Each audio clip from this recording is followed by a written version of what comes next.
Assalamualaikum warahmatullahi wabarakatuh. Perkenalkan, kami dari kelompok 1 yang beranggotakan Jasmine Afifa Afra dengan NIM 211221043, Dinar Ulfiana Kusuma Wardani dengan NIM 211221047, Nabila Ardana dengan NIM 211221053, Sofiah Nurus Saadah dengan NIM 211221055, dan Muhammad Afif Farisi dengan NIM 211221067.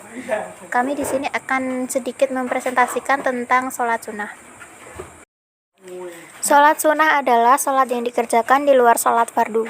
Nabi Muhammad SAW mengerjakan sholat sunnah selain untuk mendekatkan diri kepada Allah, juga mengharapkan tambahan pahala. Sholat sunnah berjamaah berarti sholat sunnah yang dilakukan secara bersama-sama, yang terdiri atas imam dan makmum. Contohnya sholat Idul Fitri, Idul Adha, Tarawih, Istisqa, Khusuf, dan Khusyuf. Dari Ibnu Umar RA berkata, aku sholat bersama Rasulullah SAW sebelum duhur 2 rakaat dan setelahnya 2 rakaat, setelah maghrib 2 rakaat, setelah sholat isya 2 rakaat, setelah sholat Jumat 2 rakaat, adapun sholat maghrib, isya, dan Jumat, maka aku sholat bersama Nabi di rumahnya. Saya Sofiah Nurus Saadah akan menjelaskan tentang hikmah melaksanakan sholat sunnah. Yang pertama yaitu meningkatkan derajat di hadapan Allah. Artinya jadi dengan kita menjalankan sholat sunnah, maka Allah akan mengangkat tinggi derajat hambanya di hadapannya. Kemudian yang kedua sebagai penghapus kesalahan atau dosa. Jadi apabila seseorang rajin untuk melakukan sholat sunnah, maka pasti Allah akan menghapus kesalahan atau dosa yang telah dilakukannya. Kemudian yang ketiga, menutup kekurangan sholat wajib kita. Jadi ketika kita melaksanakan sholat sunnah tersebut, maka dapat menyempurnakan dan menutup kekurangan dari sholat wajib kita. Kemudian yang keempat, mendapatkan kecintaan Allah dan menjadi walinya. Jadi seseorang yang selalu ikhlas untuk sholat sunnah, maka akan mendapatkan cinta dari Allah dan menjadi walinya. Kemudian yang kelima, mencegah perbuatan keji dan mungkar. Jadi sholat sunnah dapat menjauhkan atau mencegah seseorang dari perbuatan keji dan mungkar. Kemudian yang keenam, sebagai media pendekatan kepada Allah. Sholat sunnah sendiri merupakan cara mendekatkan diri kepada Allah yang paling mudah untuk dilakukan oleh hambanya. Yang ketujuh, penolong di dunia dan di akhirat. Seseorang yang selalu mengamalkan sholat sunnah, maka dapat menolongnya di dunia dan di akhirat. Saya Muhammad Farisi akan menjelaskan macam-macam sholat sunnah. Ada beberapa sholat sunnah, yaitu sebagai berikut. Yang pertama adalah sholat rawatib. Sholat rawatib adalah sholat sunnah yang dilakukan sebelum atau sesudah sholat 5 waktu. Yang kedua adalah sholat tahiyatul masjid, yaitu adalah sholat sunnah 2 rakaat yang dilakukan ketika seseorang memasuki masjid. Yang ketiga, sholat duha. Sholat duha adalah sholat sunnah yang dilakukan ketika waktu duha, yaitu tepatnya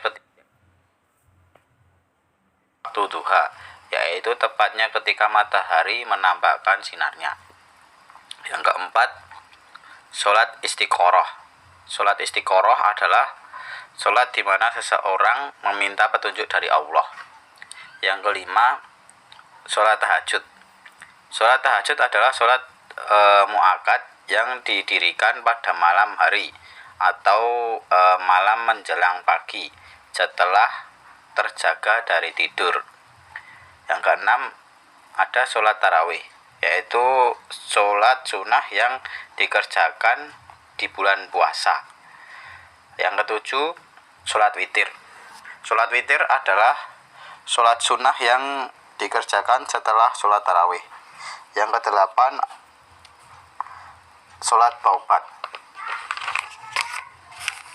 Sholat taubat adalah sholat sunnah yang dilakukan untuk memohon pengampunan dari Allah Subhanahu wa taala atas segala dosa dan kesalahan yang dilakukan.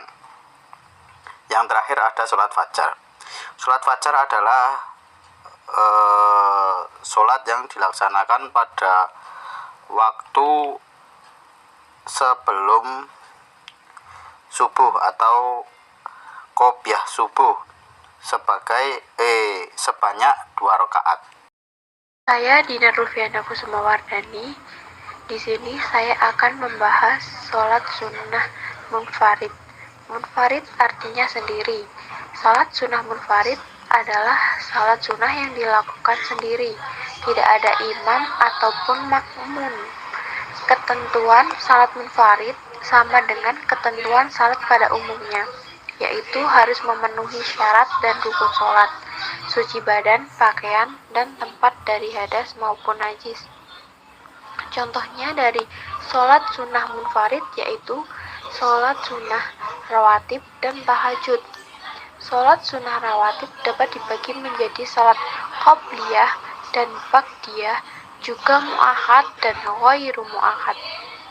Sholat sunnah rawatib adalah sholat sunnah yang mengiringi sholat fardu. Sholat sunnah rawatib yang dikerjakan sebelum sholat wajib disebut sholat qobliyah. Sedangkan sholat sunnah rawatib yang dilakukan setelah sholat wajib disebut sholat ba'diyah. Sholat sunnah rawatib berfungsi sebagai penyempurna jika terjadi kekurangan dalam sholat fardu seseorang. Sholat fardu sendiri hukumnya wajib bagi muslim. Sholat fardu ini pula yang menjadi amalan pertama yang dihisab dalam hari perhitungan. Salat tahajud sendiri dipercaya menjadi salat yang paling banyak didengar doanya oleh Allah SWT. Salat tahajud adalah salat sunnah yang dikerjakan di malam hari atau sepertiga malam setelah terjaga dari tidur.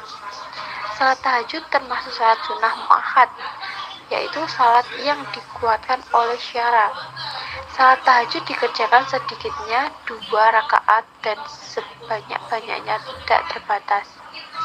Ada pula status hukumnya sunnah biasa atau disebut ghairu mu'akhad. Contohnya seperti salat tahiyatul masjid, salat duha, salat witir, dan lain-lain. Salat tahiyatul masjid adalah salat sunnah 2 rakaat yang dilakukan ketika seseorang muslim memasuki masjid.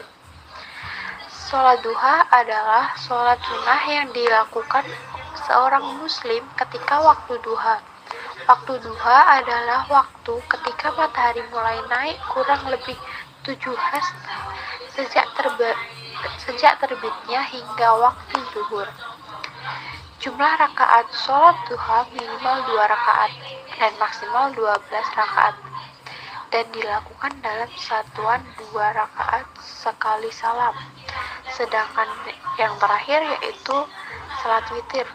Salat witir adalah salat sunnah yang dikerjakan pada waktu malam hari antara setelah waktu isya dan sebelum waktu salat subuh dengan rakaat ganjil.